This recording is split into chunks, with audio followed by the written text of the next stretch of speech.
तो आइए आज के क्लास में हम लोग स्टार्ट करते हैं क्लास 10th का सब्जेक्ट हिस्ट्री का चैप्टर 3 का पार्ट 2 यानी कि पार्ट 3 जिसका नाम है हिंद चीन में राष्ट्रवादी आंदोलन। और जैसा कि हम लोगों ने कल इसका पार्ट 1 पढ़ा था तो इसका हम लोग आज पार्ट 2 पढ़ेंगे और ये हमारा पार्ट 3 है। जैसा कि अगर आप लोगों ने अगर पार्ट 1 नहीं देखा है तो एक बार जरूर देख लें। इससे क्या होगा कि आपको लाइन बाय लाइन हर एक चीज समझ में आएगा कहानी में कि आगे क्या क्या कैसे कैसे हिंद चीन में क्रांति हुई, कौन कौन व्यक्ति आए, उन्होंने क्या क्या किया, ये सारी चीजें आपको अच्छे से समझ में आ जाएंगी। तो आज का हमारा टॉपिक है द्वितीय विश्व युद्ध और वियतनामी स्वतंत्रता।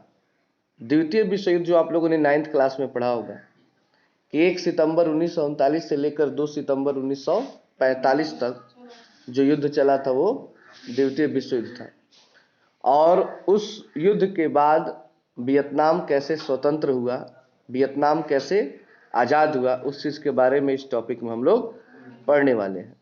जैसा कि कल आप लोग जानते थे कि हिंद चीन में 3 देश आते हैं, वियतनाम, लाओस और कंबोडिया। तो उसी में एक वियतनाम है। पहले हम वियतनाम के बारे में जानेंगे और फिर उसके बाद लाओस और कंबोडिया के बारे में जानेंगे। तो चलिए स्टार्ट करते हैं। चैनल को सब्सक्राइब नहीं किए हैं तो सब्सक्राइब कर लें। द्वितीय विश्व युद्ध की परिस्थितियों ने वियतनामियों को एक निर्णायक रास्ता प्रदान किया। जून 1940 ईस्वी में फ्रांस जर्मनी से हार गया। अब याद रखेंगे आप लोग कि फ्रांस जो था वो किससे हार गया था? जर्मनी से। कब हारा था? जून महीने के 1940 में। और फ्रांस में जर्मन समर्थित सत्ता कायम हो गई।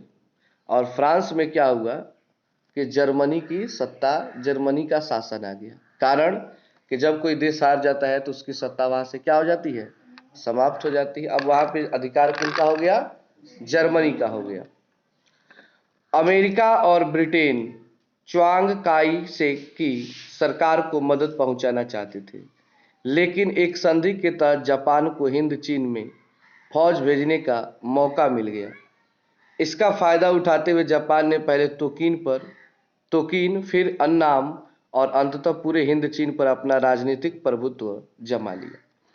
मतलब कि हुआ यूं कि जर्मनी ने जून महीने के 1940 में फ्रांस को हरा दिया। फ्रांस वहां से हट गया, जर्मनी आया। अभी जर्मनी अपना पैर जमा ही रहा था, अपने शासन को बढ़ा ही रहा था, तब तक अमेरिका और ब्रिटेन यानी कि इंग्लैंड, ये भी दोनों चाहते थे कि वहां पे जो भी सरकार बने वो हमारी पार्टी की सरकार बने। मतलब हो तो हिंद चीन का ही कोई व्यक्ति, लेकिन वो हमारा आदमी हो, ताकि हम लोग डायरेक्ट नहीं इनडायरेक्टली उस पर शासन कर सकें। अब ये सब सोच चल रही थी, तब तक जापान पटाख से अन्नाम और तोकीन पर अटैक किया और उस पर चारों तरफ से कब्जा कर लिया। तो देखिए यही होता है, घर फूटे तो गंवार लूटे। मतलब कहने का अर्थ आप जब कमजोर होंगे ना तो हर कोई आपके घर को हाथी आने की कोशिश करेगा। जो भी आएगा सोचेगा आपके घर ले ले, आपकी संपत्ति ले ले। तो हिंद चीन तो मजबूर था भाई, अभी तो कमजोर था वो। तो चारों ओर से पहले तो एक फ्रांस था, चारों ओर से देखिए कई देश अटैक करना शुरू कर दी। फिर आगे है, यह हिंद चीन में एक तरह का द्वैध शासन था। द्वैध शासन मतलब होता है दो तरह का शासन था, जिसमें सत्ता जापानियों के हाथ थी एवं प्रशासनिक मुखौटा फ्रांसीसी का था। यानी कि देखने में लगता था कि फ्रांसी है अभी, लेकिन टोटल का टोटल सत्ता किसके हाथ में चला गया था? जापानियों के हाथ में चला गया था। तो द्वैध शासन का अर्थ हुआ कि दो देश शासन कर रहे थे इस पे। इसके फलस्वरूप वियतनाम के गुप्त क्रांतिकारियों को अवसर मिल गया और वे जापानियों और फ्रांसीसियों दोनों के विरुद्ध कार्यवाही करने लगे। अब वियतनाम के लोगों को लगा, जो वहाँ के क्रांतिकारी थे, नौजवान थे, उनके मन में ये बात ही आई कि रे देश हमारा और ये सब बांट रहा है। मतलब देश हमारा और बांट रहा है कोई और। नहीं कहा जाता है कि धन राजा के बांटे पवरिया। तो सामान किसी और का है या बांट कोई और रहा है तो खराब तो लगेगा ही। अब वियतनाम के जो जितने भी क्रांतिकारी थे वे लोग प्लान करने लगे, भाई इन दोनों को भगाना पड़ेगा, फ्रांस को भी और जापान को भी। फ्रांसीसी दमन के बावजूद साम्यवादी दल बचा हुआ था और लोगों का स्वाभाविक झुकाव इस तरफ बढ़ रहा था यानी वहां के जो आम जनता थे वे लोग भी साम्यवादी दल की तरफ क्या हो रहे थे, झुक रहे थे। मतलब कि वे लोग उसके तरफ आकर्षित हो रहे थे, उसकी बातों को मान रहे थे। उनको भी अच्छा लग रहा था कि हमारा देश क्या हो जाए, आजाद हो जाए। हो ची मिन्ह के नेतृत्व में देश भर के कार्यकर्ताओं ने वियत मिन्ह, जिसको हिंदी में कहते हैं वियतनाम स्वतंत्रता लिंग, की स्थापना कर पीड़ित किसानों, आतंकित व्यापारियों, बुद्धिजीवियों सभी को शामिल कर छापामार युद्ध नीति का अवलंबन किया। इसने कहा कि हम सभी मिलकर, चाहे वो कोई किसान हो, व्यापारी हो, बड़े पढ़े लिखे लोग हैं, हम लोग मिल करके पहले छापामार युद्ध करेंगे फ्रांस और जापान दोनों पर। छापामार युद्ध का अर्थ होता है ना कि जब कोई पार्टी कमजोर हो, उसके पास सेना कम हो, और दूसरी पार्टी के पास ज्यादा ताकत हो, ज्यादा सेना हो, तो डायरेक्ट तो वो लड़ेगा नहीं। अगर डायरेक्ट लड़ेगा तो क्या होगा, हार जाएगा। जो बचा खुचा है वो भी मारे जाएंगे सैनिक। तो छापामार युद्ध का प्लान ये होता है कि जैसे कि मान लीजिए कि आपकी कोई छावनी है, वहां पे आपके सैनिक हैं, और हम क्या किए कि चुपके से रात में जाकर वहां पे अटैक कर दिए केवल। अब 100 आदमी मान लीजिए सोए हैं, 10 आदमी हथियार लेके पहुंच जाए, लोग हथियार उठाए उठाए तो 10 दाग देगा सबको, काट कूट के निकल जाएगा। ये कहलाता है छापामारी युद्ध। आप रास्ते से जा रहे हैं, पीछे से अटैक होना शुरू हो गया, गाछ पर से चढ़ के कहीं से, मतलब सामने से अटैक नहीं करना, छिप करके अटैक करना, उसको क्या कहते हैं।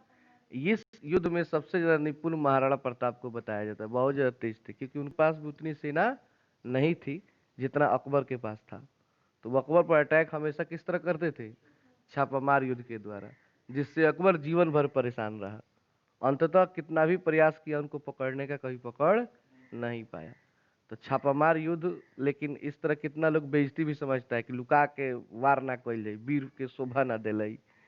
लेकिन जब कमजोर होगी न तो वीर ना देखल जाला, ओकरा देखल जाला जान रही तबे न लड़ल जाई।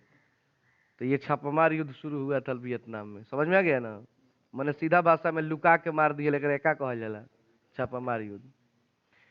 द्वितीय विश्व युद्ध के समय पर्ल हार्बर समझ रहे हैं ना, वो महल की बात हो रहा है।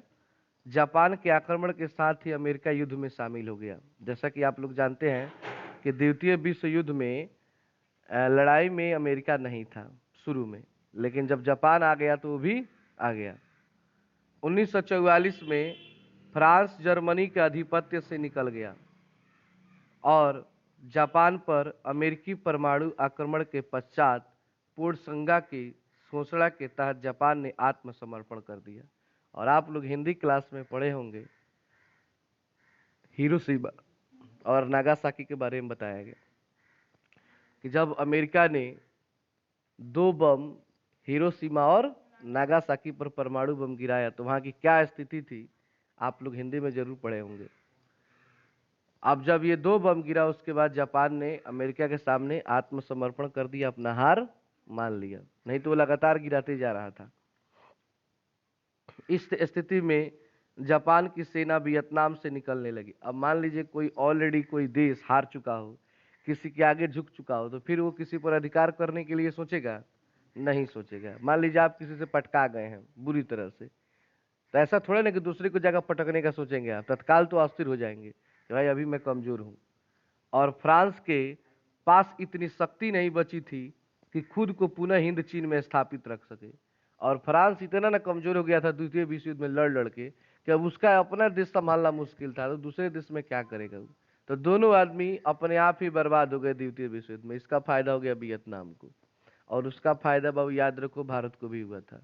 जितने गुलाम देश थे सबको फायदा हुआ, क्योंकि द्वितीय विश्व युद्ध के बाद से लगातार सभी देश आजाद होने लगे, लगातार।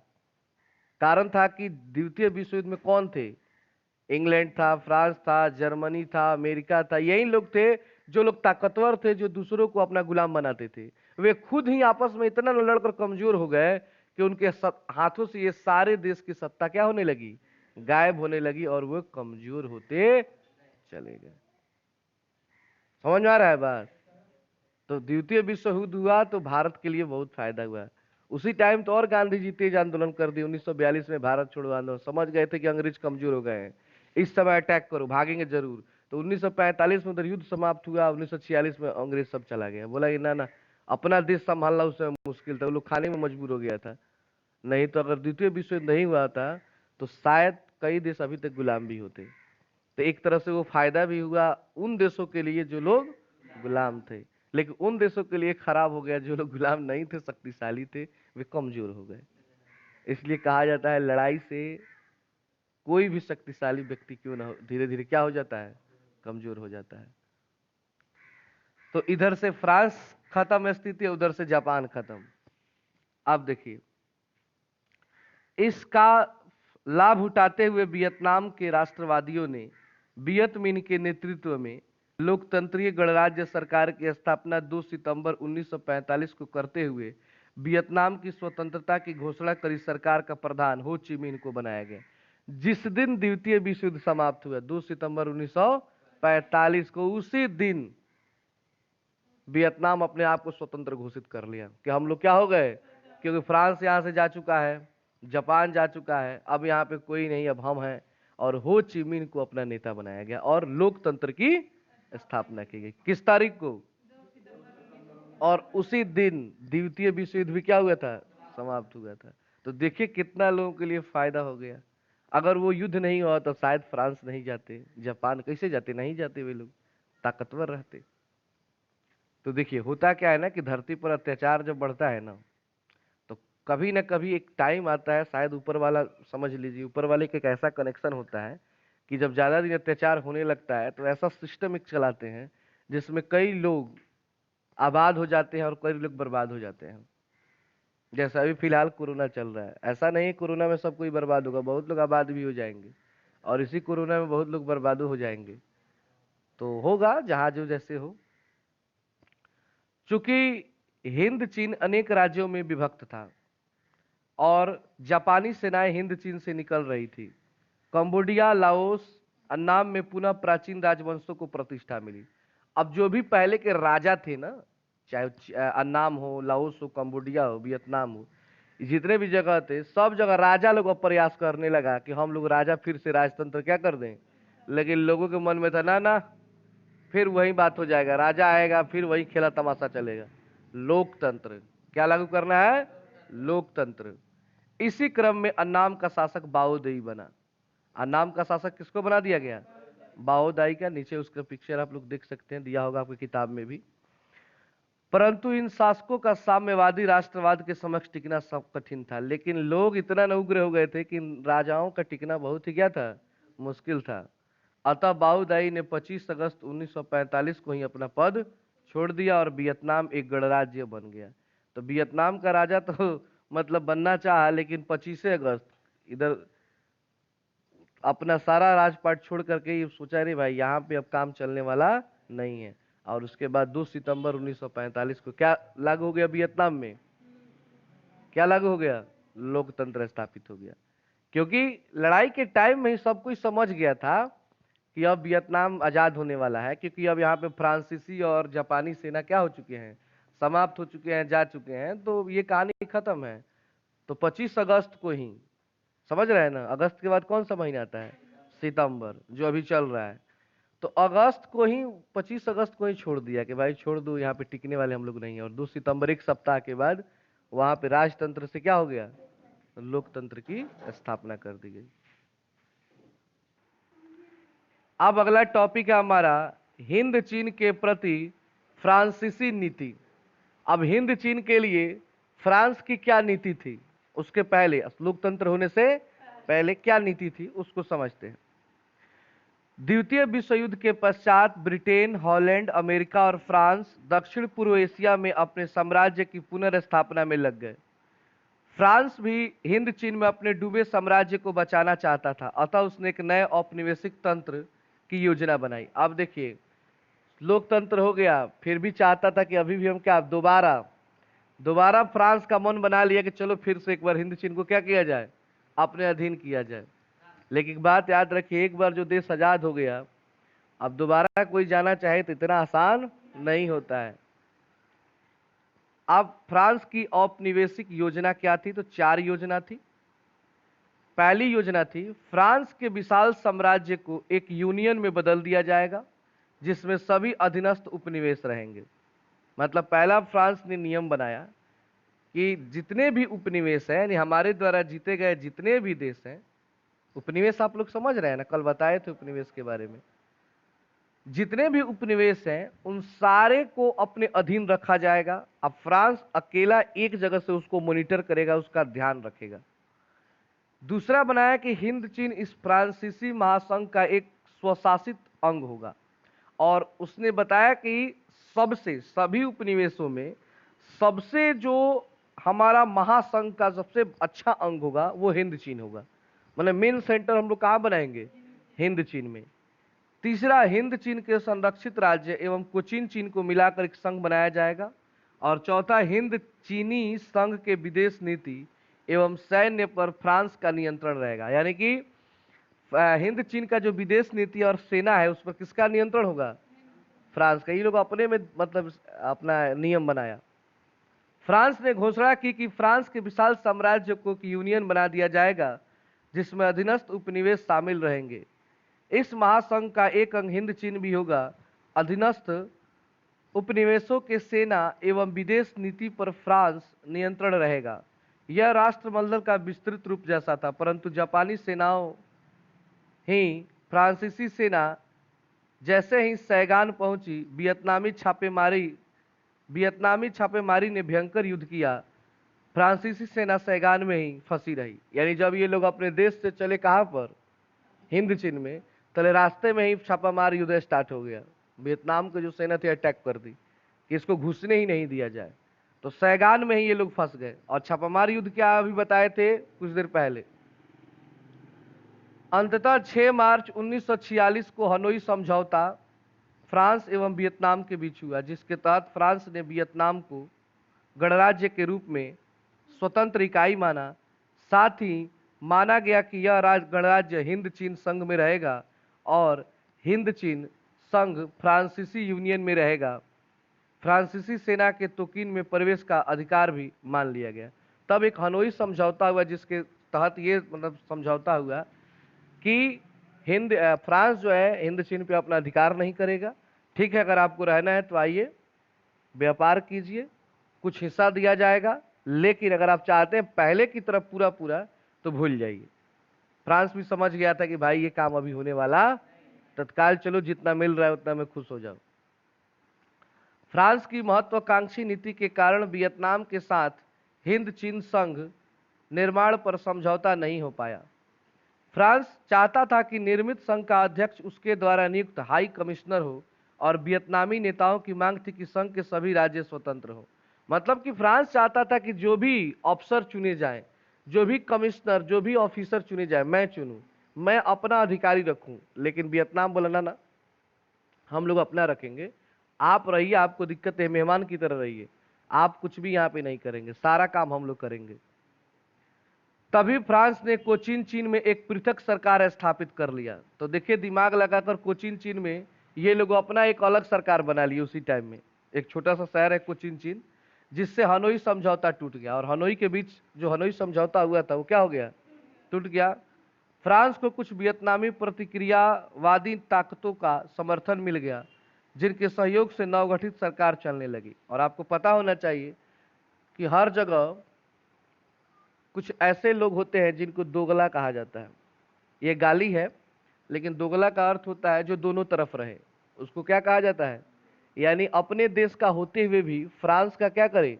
साथ दे। बहुत लोग थे फ्रांस का साथ देने लगे, हाँ बहुत बढ़िया है, बहुत बढ़िया है, जिसको चमचा, चपलूस, लेकिन मेरा शब्द जो था वो शानदार था। दोगला लगता है कोई गाली है, गाली नहीं है ये। दोगला एक ऐसा शब्द है जिसका अर्थ होता है कि आप दोनों तरफ बात कर रहे हैं, देशभक्ति भी दिखा रहे हैं और फ्रांस की तरफ देशद्रोह भी कर रहे हैं। समझ रहे हैं बात को? तो आज से अगर आपको कोई दोगला कहे तो समझ जाइए इसका अर्थ क्या होता है, दोनों तरफ आप है, उसी को कहा जाता है दोगला। लेकिन लगता है कि गाली है, कोई मारपीट हो जाएगी एकदम, अर्थ कोई नहीं समझता इसका अर्थ क्या है। अब तक हो ची मिन्ह की ताकत इतनी नहीं हुई थी कि फ्रांसीसी सेना का प्रत्यक्ष मुकाबला कर सके, अतः पुनः गुरिल्ला युद्ध शुरू हो गया। लेकिन हो ची मिन्ह नेता बन गया था, लेकिन ऑलरेडी हिंद चीन पहले से कमजोर था और ये तत्काल फिर से आ गया, तो उतना भी इसके पास उतनी ताकत नहीं थी कि डायरेक्ट फ्रांस से क्या करे, लड़ाई लड़े। फिर से उसने कौन सा युद्ध शुरू कर दिया? गुरिल्ला युद्ध, वही छापामार युद्ध शुरू कर दिया। कि भाई अब फिर से अटैक करो, नहीं तो ये नहीं भागेगा सब। गुरिल्ला युद्ध का लाभ उठाते हुए फ्रांस ने पेरिस से बाओ दाई को बुलाकर वियतनाम का शासक बना दिया। अब फिर से किसको बुलाया गया? बाओ दाई कौन था? अरे जो छोड़ के भागा था 25 अगस्त 1945 को, उसको बुलाया गया। वो पेरिस भाग गया था फ्रांस। चलो आओ, तुमको फिर से राजा बनाया जाएगा, तुम यहाँ के रहोगे तो लोग तुम्हें सपोर्ट करेंगे। होता क्या है ना, आप चुनाव लड़िए और आप अपने गांव से लड़ेंगे तो आपको वोट ज़्यादा मिलेगा, लेकिन दूसरे गांव का व्यक्ति कितना ही अच्छा क्यों ना हो, अगर यहाँ पे आके लड़ेगा ना तो लोग उसको उतना पसंद नहीं करेंगे, उसको लगेगा कि हमारे गांव का नहीं है, ये मन में बात बैठ जाती है।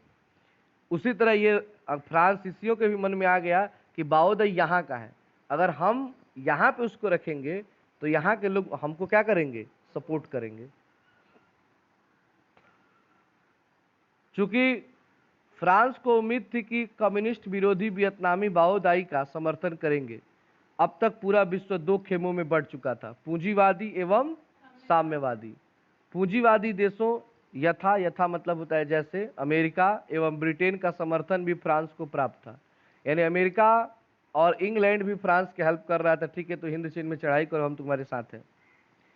इससे हो ची मिन को कुछ परेशानियां उठानी पड़ी, क्योंकि अभी तक वह पूर्ण साम्यवादी सरकार का गठन नहीं कर पाया था। उसके संयुक्त मोर्चों में गैर साम्यवादी राष्ट्रवादी ताकतें भी थी, परंतु 1949 में हो ची मिन ने खुले तौर पर जनवादी चीनी गणराज्य को अपना आदर्श स्वीकार कर लिया और पूर्णतः साम्यवादी बन गया। 1950 में रूस एवं चीन ने वियतनाम गणराज्य को मान्यता दे दी, साथ ही अत्यधिक सैनिक एवं तकनीकी सहायता उपलब्ध कराना शुरू कर दिया। जब हो ची मिन पूर्ण रूप से अपने आप को साम्यवादी घोषित कर दिया, समाजवाद अपना लिया, तो आपको पता होना चाहिए कि रूस पूरा पूरा समाजवादी देश है, साम्यवादी देश है। कोई भी देश अगर साम्यवादी होता है तो रूस उस पर खुश हो जाता है कि ठीक है हम तुम्हारी हेल्प करेंगे। और रूस शक्तिशाली देश था, उस समय का सबसे शक्तिशाली देश। तुरंत उसने कहा कि एक काम करो वियतनाम को, तुमने साम्यवाद अपना लिया हो ची मिन, तुम्हें जितना हथियार जितना सेना का आवश्यकता पड़े मुझसे ले लो, भगाओ सबको। चीन भी साम्यवादी देश है, कम्युनिस्ट पार्टी है, वहां पे लोकतंत्र नहीं है।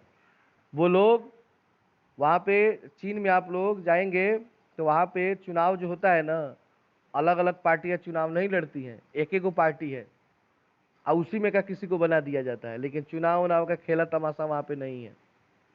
समझ रहे हैं? जैसे यहाँ पे क्या है, लोकतंत्र है, जिस व्यक्ति को मन करेगा पार्टी बना लेगा, हर किसी को आज़ादी है। वहाँ पे इस सब की आज़ादी नहीं है। यहाँ पे मीडिया कुछ भी बोल देती है, किसी भी व्यक्ति को तुरंत कुछ भी कह देती है, बड़े बड़े व्यक्ति को। वहाँ पे मीडिया को क्या छापना है, क्या बोलना है, उधर से राष्ट्रपति का जो आदेश होगा वही बोलना है। एक को उल्टा सीधा कोई बात निकला कटवा देता है सब एकदम। तो वहाँ पे कम्युनिस्ट सरकार चलता है एकदम। आगे देखिए, सन 1950 में हिंद चीन की स्थिति बहुत जटिल हो गई, क्योंकि उत्तरी वियतनाम में हो ची मिन की सरकार थी और दक्षिणी वियतनाम में फ्रांस समर्थित बाओ दाई की सरकार थी। मतलब उत्तरी वियतनाम में था हो ची मिन का सरकार और दक्षिणी में किसका था? बाओ दाई का, जो फ्रांस ने बनाया था। लाओस कंबोडिया में पुराने राजतंत्र थे और लाओस कंबोडिया में भी राजा लोग ही थे जो फ्रांसीसी नियंत्रण में थे। किनके नियंत्रण में थे? फ्रांस के नियंत्रण में थे। लाओस और कंबोडिया में स्वतंत्रता की मांग जोर पकड़ रही थी। अब लाओस और कंबोडिया भी कह रहे थे नहीं, यहाँ पे राजतंत्र और फ्रांस वाले नहीं रहेंगे, हम भी लोकतंत्र चाहते हैं। गुरिल्ला सैनिक लाओस कंबोडिया के रास्ते दक्षिणी वियतनाम पर धावा बोलते थे और पुनः जंगलों में छिप जाते थे। तो गुरिल्ला युद्ध बताया है ना, कि रात में अटैक किया, फिर जाकर जंगल में छुप जाते थे, फिर अटैक किया, फिर छुप जाते थे। इसी क्रम में दिएन फुएन फू पर गुरिल्ला सैनिकों ने भयंकर आक्रमण किया। इस युद्ध में फ्रांस बुरी तरह हार गया। लगभग 16,000 फ्रांसीसी सैनिकों को आत्मसमर्पण करना पड़ा एवं दिएन वियन फू पर साम्यवादियों का अधिकार हो गया। एंड दिएन वियन फू एक किला था जिस पर क्या हो गया, ये जो हो ची मिन था इसका अधिकार हो गया। और कितने सैनिकों ने आत्मसमर्पण कर दिया? 16,000 सैनिकों ने आत्मसमर्पण कर दिया। अब अगला टॉपिक है हमारा अमेरिकी हस्तक्षेप। हस्तक्षेप का अर्थ होता है किसी के बीच में अड़ंगा लगाना, अपनी बातें करना। जैसे कि मान लीजिए कि फैमिली मेंबर में कोई बात हो रही है, किसी टॉपिक पर कोई समस्या है, तो आप जा करके उसमें कुछ कहने लगते हैं, आप उसके परिवार के नहीं हैं, तो उसको हस्तक्षेप कहा जाता है। क्या कहा जाता है? जहाँ पे लोग अक्सर बोल देते हैं कि तारा बीच में बोलने की जरूरत नहीं है, ये हमारा परिवार के मामला बा, ये हम समझ ले। अक्सर सीरियल में, फिल्म में डायलॉग वही मार ले सन, ठीक है ना? तो उसको हस्तक्षेप बोलते हैं। अब अमेरिका देखिए क्या हस्तक्षेप करने लगा हिंद चीन के मामले में। अमेरिका जो अब तक फ्रांस का समर्थन कर रहा था, उसने हिंद चीन में हस्तक्षेप की नीति अपनाई। साम्यवादियों के विरोध में उसने इसकी घोषणा भी समर्थन कर रहा था। अतः लग रहा था कि तृतीय विश्व युद्ध फिर से शुरू हो जाएगा। अब ऐसा लग रहा था कि फिर से कौन युद्ध चालू होगा? तृतीय माने तीसरा विश्व युद्ध। इन्हीं परिस्थितियों में मई 1954 में जिनेवा में हिंद चीन समस्या पर वार्ता हेतु, वार्ता मतलब होता है बातचीत, सम्मेलन बुलाया गया, जिसे जिनेवा समझौता कहा जाता है। यानी हिंद चीन अमेरिका के बीच जो 1954 में जिनेवा में बातचीत हुआ था, उसको जिनेवा समझौता के नाम से, इस लाइन को याद कर लेंगे, एग्जाम में आता है, आपकी किताब में भी दिया होगा कहीं कि जिनेवा समझौता क्या है, सही से आप क्या समझते हैं। जिनेवा समझौता ने पूरे वियतनाम को 2 हिस्सों में बांट दिया। इस समझौता ने वियतनाम को कितने हिस्से में बांटा? 2 हिस्सों में बांटा था। हनोई नदी से सटे उत्तर का क्षेत्र उत्तरी वियतनाम साम्यवादियों और उससे दक्षिण में दक्षिणी वियतनाम अमेरिका समर्थित सरकार को दे दिया गया। यहाँ एक धार्मिक वर्ग भी आंदोलित था, यह था हुआ हुआ। कौन सा धर्म था वहां पे? हुआ हुआ। हुआ हुआ आंदोलन काफी आक्रामक हो गया था। नेओ दिन दियम ने बड़ी क्रूरता से इन आंदोलनों को दबाना शुरू किया। देखिए हुआ हुआ के बारे में दिया आपकी किताब में बगल में कि हुआ हुआ एक बौद्धिक धार्मिक क्रांतिकारी आंदोलन था जो 1939 में शुरू हुआ था, जिसके नेता हुइन फू सो था। उसका नेता कौन था? हुइन फू सो।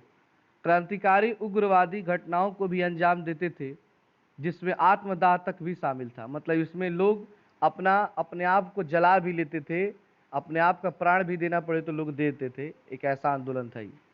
लेकिन इस आंदोलन को न्यो दिन दियम ने क्या करता था? क्रूरता से दबा देता था। क्रूरता से दबाने का अर्थ हुआ कि बहुत सारे लोगों की हत्याएं करवा देता था। लाओस और कंबोडिया में जेनेवा समझौता के फलस्वरूप शासन व्यवस्था बदल दी गई। वहां वैद्य राजतंत्र के रूप को स्वीकार किया गया और संसदीय शासन प्रणाली अपनाई गई। यद्यपि इन्हें तटस्थ देश माना गया था, परंतु साम्यवादी प्रभाव इन देशों में बढ़ता जा रहा था। दूसरी तरफ अमेरिका इन क्षेत्रों को साम्यवादी प्रभाव में जाने से रोकने को कृत संकल्प था। अब आता है हमारा अगला टॉपिक, लाओस में गृह युद्ध। लाओस में गृह युद्ध। गृह युद्ध का अर्थ होता है कि आपस में ही लड़ाई शुरू हो गई। लाओस की राजनीतिक सीमा पूर्व में उत्तरी वियतनाम की सीमा को छूती थी। पूर्व दिशा में किसको छूती थी जी? ये उत्तरी वियतनाम की सीमा को, जहां पे मतलब हो ची मिन की सरकार थी।